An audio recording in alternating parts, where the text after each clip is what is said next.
Andrew Sherman here once again. Today we're talking about the Trans-Pacific Partnership.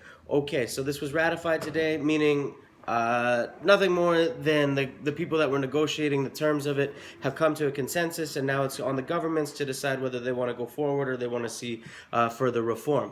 So, with anything, I want everybody to keep in mind that there's trade-offs that happen. The parties are all going to talk a bunch of smack about each other just because the parties talk smack about each other. Let's talk facts. Okay, so the TPP involves 12 nations around the Pacific Rim. These 12 nations encompass 40% of the world's economy, which is huge. That's a big deal to get involved with. We got big players: US, Japan, Australia, as well as a number of other very important countries for trading. What we want to know is how is this going to affect Canada? First of all, a lot of people are saying that this replaces NAFTA. It doesn't replace NAFTA. It works kind of with NAFTA. It's just encompassing, makes a big thing. How does this affect our access to Asia? It's huge. All the tariffs and stuff that we would see on our products that we're shipping over to Asia, we would see probably an increase in the amount of exports that we're sending to Asia, but we would also then see on the other side an increase of the number of imports that we're seeing from the Asian countries that would be involved. The auto industry. So the auto industry, this opens up a lot of competition for the auto industry, which may or may not be a good thing for Canadians that work in that field.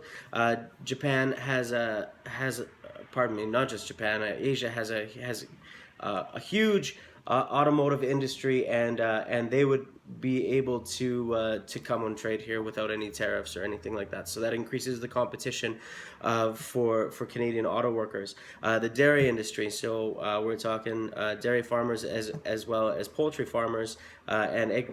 Poultry being chicken and eggs. There's also a lot of competition coming in from them. Currently, they're protected, and we don't really bring in products from outside right now.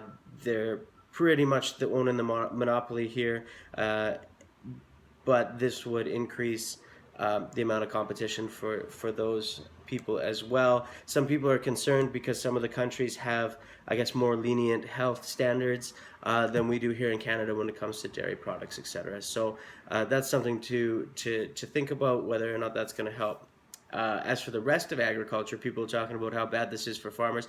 It is going to be a challenge for dairy farmers and poultry farmers. However, the producers of beef, pork, barley, wheat, these guys have been asking for this kind of deal forever. They want to sell their stuff in Asia. So this really does help them.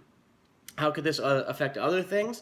Labor laws. Okay, so a part of the deal is actually it's going to be restricting some of the labor laws in the other countries as well as our own, but it's going to impose some rules on child labor, forced labor, discrimination, and stuff like that in other countries that may be having problems with those things. Pharmaceuticals. This is kind of where my major concern is this will modify some patent laws, the patent laws that we have here in Canada. Not really sure how it's going to play out. A lot of people are speculating that we're going to see an increase in the cost of some pharmaceuticals, and and as Canadians, I think we all agree that we don't want to see that. Technology, blah blah blah blah blah. Anyway, so let's talk about how the parties all stand on this stuff. The conservatives have been fighting hard for this.